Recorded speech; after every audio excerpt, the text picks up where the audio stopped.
आजच्या व्हिडिओमध्ये पाहणार आहोत leg piece gravy. Leg piece ग्रेव्हीसाठी आपल्याला 1 किलो लेग पीस आणि 1 वाटी दही टाकले, सोबत हळद, मीठ, जिरे पावडर टाकून हे मिक्स करून ठेवायचं आहे. त्याच्यानंतर आपल्याला कांदा, खडा मसाला यांचं एक मिश्रण करून घ्यायचं आहे आणि ते मिश्रण बारीक पेस्ट करून घ्यायचे आहे.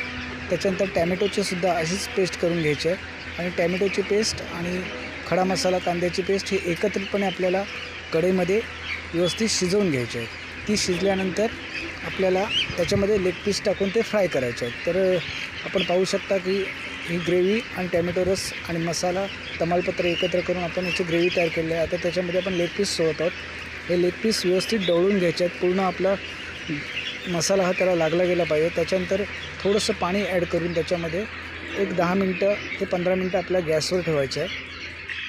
आपल्याला जेवढी ग्रेव्ही पाहिजे त्या प्रमाणातच पाणी ॲड करायचं आहे आणि त्यानंतर झाकण ठेवून द्यायचं आहे. झाकण ठेवून झाल्यानंतर जेव्हा आपण ओपन करू तेव्हा व्यवस्थित ग्रेव्ही तयार झालेली असेल. त्याच्यावर थोडेसे कोथिंबीर टाकून ग्रेव्ही